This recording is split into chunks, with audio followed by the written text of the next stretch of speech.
여기 한국에 방문한 이탈리아 여성이 충격을 받은 채 소리를 지르고 있습니다. 아니, 한국 여학생들은 다들 제정신인 거야? 도대체 겁도 없이 귀에 무슨 짓을 해놓은 거야? 그러나 이 여성은 3초 만에 한국 여고생들의 행동을 이해하고 얼이 빠져버렸다고 하는데요. 그렇다면 이 여성이 한국에서 대체 어떤 장면을 목격한 것인지 자세한 내용 살펴보도록 하겠습니다. 이탈리아 여성의 사연입니다. 안녕하세요. 저는 이탈리아 피렌체에서 살고 있는 알리체라고 합니다. 저는 사남매 중 막내로 태어났고 가족을 그 무엇보다 소중히 여기는 부모님의 교육관 하에서 자랐는데요. 그래서인지 저희 가족은 결혼을 하고 아이가 생겨서도 서로 잦은 만남을 갖고 있습니다. 각자의 일 때문에 모두가 한자리에 모일 수는 없지만 아이들만이라도 여행 등을 통해 정기적으로 만나게끔 하고 있죠. 그렇게 아이들은 옛날에 저희 남매처럼 가족처럼 지내게 됐고 이탈리아 국내 여행 그리고 해외여행도 함께 갔어요. 그리고 이번에 갈 곳은 다소 뜬금없게도 한국이 선택됐는데요. 특이하게도 이번 여행지만은 저희 같은 어른들이 정한 게 아닌 아이들의 한국에 대한 엄청난 지지와 선호도 때문에 정해졌죠. 물론 저희는 처음에는 반대했습니다. 일단 한국은 이탈리아와 너무나도 멀리 떨어져 있어서 비행기 값도 많이 들었고 인접해 있는 서유럽 국가들과는 달리 정보도 많이 없었거든요. 하지만 자식 이기는 부모는 없듯이 저희는 어쩔 수 없이 한국으로 가게 되었습니다. 그리고 자영업을 하는 다른 가족들은 그런 오랜 비행을 감당할 수 있을 만한 시간이 없었기에 저 혼자 8명이나 되는 아이들을 데리고 한국에 가게 됐죠. 아이들은 저와 함께 가기 싫어서 연신 미간을 찌푸렸는데요. 아직도 애 같은 오빠들은 아이들의 식견을 넓히는 데 도움이 되는 박물관이나 각종 유적지 등을 데려가는 게 아닌 그저 아이들을 자유롭게 풀어놓고 될 대로 되라식으로 여행을 다녔지만 저는 아니었거든요. 저는 아이들을 위해서라도 교육적인 곳들을 많이 데려갔고 그래서 아이들은 저와 함께 여행하는 것을 싫어합니다. 하지만 저는 이번에도 져줄 생각 따윈 없었고 그렇게 아이들과의 묘한 기싸움을 하며 한국에 도착했죠. 그리고 홍대라는 곳을 가자고 난리를 치는 아이들을 억지로 국립박물관으로 데리고 왔습니다. 아이들은 얼굴이 새빨개져서 화를 냈어요. 저는 이탈리아 역사에 대해서도 잘 몰라요. 그런 제가 왜 한국의 역사를 알아야 하는 건데요. 어렸을 때는 얌전히 말을 들었던 아이들이었지만 이제 중고등학생이 된 이들은 다루기가 쉽지 않더군요. 그래서 저는 박물관을 30분만 견학하면 그 뒤로는 자유시간을 주겠다는 달콤한 제안을 했습니다. 그제야 아이들은 군말 없이 따라왔죠. 그런데 저희는 박물관에 들어가자마자 엄청난 충격을 받고 말았는데요. 왜냐하면 직원은 저희에게 고가의 블루투스 무선 이어폰을 나눠줬기 때문입니다. 저는 처음에 직원의 행동을 전혀 이해하지 못했습니다. 그저 저희에게 이 고가의 이어폰을 판매하려고 하는 줄 알았죠. 유럽에서는 이렇게 물건을 무료로 주는 척하다가 사용료나 물건값을 강제로 받아내는 유형의 사기가 판을 치고 있거든요. 그래서 저는 능숙하게 그녀의 제안을 거절하며 무선 이어폰은 필요하지 않다는 의사를 밝혔습니다. 하지만 이 직원은 친절한 미소를 지으며 제게 충격적인 이야기를 해주기 시작했어요. 이 무선 이어폰은 예약 방문객을 대상으로 제공되는 대여 서비스입니다. 비용은 모두 무료이고 박물관 내의 음성 서비스를 이용하기 위해서는 꼭 필요합니다. 아니, 이런 고가의 무선 이어폰을 아무런 신분증이나 보증이 될 만한 물건도 받지 않고 대여해준다니 저는 이건 정말 미쳤다고 생각했어요. 사실 이탈리아에서는 고가의 무선 이어폰일 경우 귀에 꼽힌 이어폰도 억지로 빼내서 훔쳐가 버리거든요. 그래서 중고거래 플랫폼에 무선 이어폰 한 짝만 올라와 있는 경우가 많습니다. 그런데 한국은 이런 겁도 없는 시스템을 통해 전자제품을 대여해주고 있다니 이 나라가 돈이 많아서 여유가 있는 건지 아니면 한국인들은 고가의 물건을 보고도 욕심내지 않고 규칙을 지켜서 그런 건지 도대체 이해가 안 됐습니다. 어쨌든 그렇게 그녀의 황당한 대답을 듣고 저희는 각자의 무선 이어폰을 챙겨서 박물관 안으로 입장했습니다. 그리고 저희는 박물관에 입장하자마자 입이 떡 벌어지는 장면을 목격하게 되는데요. 사실 이탈리아어는 영어나 스페인어, 프랑스어와는 달리 언어를 구사하는 사람들이 많지 않습니다. 따라서 구태여 이탈리아어를 서비스해주는 국가는 거의 없죠. 하지만 한국 박물관은 전혀 달랐습니다. 이곳은 앱 하나만 깔면 박물관에 전시된 유물들을 세계 각국의 언어로 설명해주는 서비스를 제공하고 있었는데 그렇게나 인지도 없는 이탈리아어까지 서비스해주는 선진적인 모습을 보여줬거든요. 아이들 또한 2억 마일이나 떨어져 있는 아시아 국가에서 이탈리아어로 자국의 보물을 설명해 주는 것에 대해 무척이나 흥미로워했어요. 특히나 비싼 무선 이어폰을 처음 사용하는 아이들도 있었기에 아이들은 무선 이어폰을 끼고 박물관 설명을 듣는다는 경험 자체를 몹시 신기하게 생각하더군요. 그러나 아이들이 가장 좋아했던 건 따로 있었어요. 바로 판소리나 한국의 전통시 등을 읊어주는 시간이었는데 삼성 무선 이어폰의 고음질의 소리가 귀에 그대로 전해지니 더욱 신비한 느낌이 들었죠.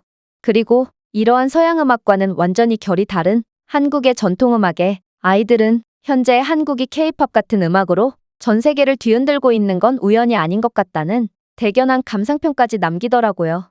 그렇게 30분만 돌아보기로 한 박물관 투어는 정신없이 즐기다 보니 어느새 3시간이 지나 있었고 비발디가 어떤 음악을 작곡했는지도 모르는 아이들은 홍길동전만큼은 기억하는 웃지 못할 상황이 펼쳐지기도 했습니다. 그렇게 저는 약속대로 아이들에게 자유시간을 주기 위해 홍대로 향하려고 했어요. 그런데 아이들은 이런 한국의 역사 투어가 마음에 들었는지 한국의 유적지를 한 곳 더 들르자는 거 아니겠어요?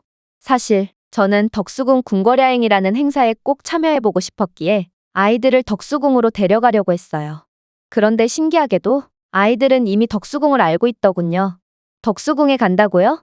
저는 한국 드라마인 미스터 선샤인을 본 적이 있고 미스터 선샤인 덕분에 제 친구들도 덕수궁 정도는 다들 알아요. 이탈리아의 피렌체 대성당도 모르는 아이들이 한국의 궁궐은 이미 알고 있다니 저는 문화와 콘텐츠가 이렇게나 중요하구나 싶어 엄청나게 놀랐습니다. 현재 한국 드라마 등의 한국 문화는 유럽에서도 엄청난 유행을 끌고 있는데 이렇게 한국에 대해 호감을 갖고 한국 문화를 접하는 사람들이 많아진다면 한국을 오고 싶어하고 또 한국의 브랜드를 소비하려고 하는 사람들이 많아질 수밖에 없거든요. 자국보다 한국을 더 잘 알고 있는 아이들을 보니 뭔가 씁쓸한 기분도 들었지만 말이에요. 어쨌든 저희는 그렇게 덕수궁에 도착했습니다.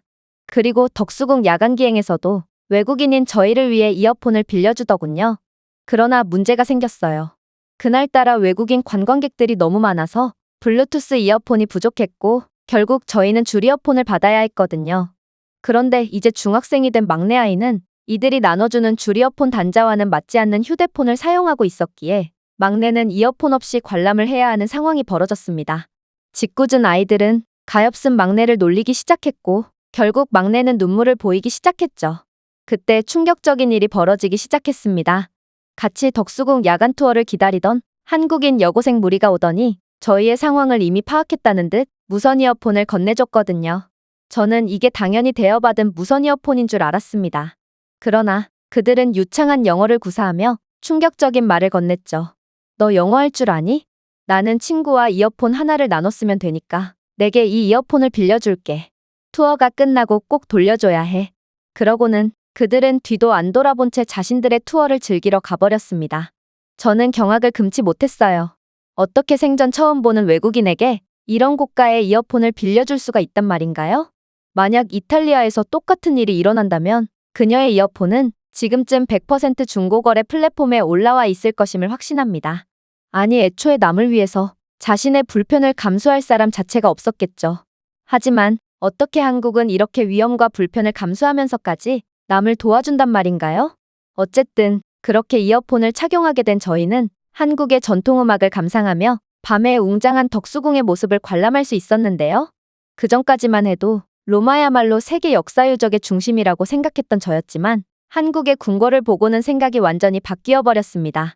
물론 한국의 궁궐 자체도 멋있었지만 이렇게 자신들이 가진 역사 유적의 매력을 극대화할 수 있도록 구성해 놓은 투어와 한국인들의 따뜻한 마음씨 그리고 유적지 주변에 낙서나 쓰레기 하나 없는 이들의 엄청난 시민의식은 한국을 더욱 빛내고 있었거든요.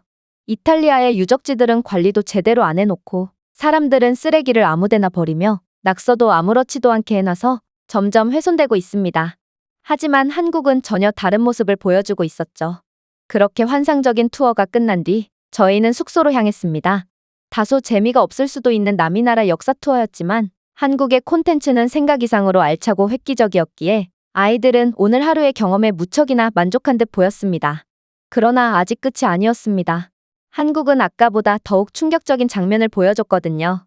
왜냐하면 숙소로 향하는 으슥한 밤길에서 한국인들은 남녀노소 할 것 없이 누구나 무선 이어폰을 귀에 꼽은 채 밤길을 활보하고 있었기 때문입니다. 사실 유럽의 밤길은 엄청나게 위험하기에 사람들은 절대로 밤에 집 밖으로 나오지 않습니다. 약물과 폭력, 범죄가 판치는 유럽의 밤은 건장한 남자물이라도 순식간에 위험에 빠뜨리거든요. 만약 어쩔 수 없는 상황일 경우 표적이 되지 않기 위해 무선 이어폰은커녕 전화조차 하지 않고 빠르게 밤길을 통과하죠. 하지만 한국에서는 여자들, 심지어 초등학생처럼 보이는 어린아이들조차 아무렇지 않게 어두운 골목길을 걷고 있고 몇몇 초등학생들은 밤공원에서 배드민턴까지 치고 있는 놀라운 모습에 저는 오늘 한국에서 겪은 황당한 일들에 대해 조금이나마 이해할 수 있게 되었습니다. 한국인들의 시민의식은 이미 저희가 상상할 수 있는 경지를 아득히 뛰어넘었고, 그래서 유럽인들 입장에서는 상식적으로 이해할 수 없는 행동과 시스템이 한국에서는 당연하다는 듯 행해지고 있는 거였습니다. 저는 이 나라가 요즘 왜 이렇게 인기가 많은지, 그리고 아이들이 왜 자국보다도 한국을 더 잘 알고 좋아하는지 깨닫고 말았습니다.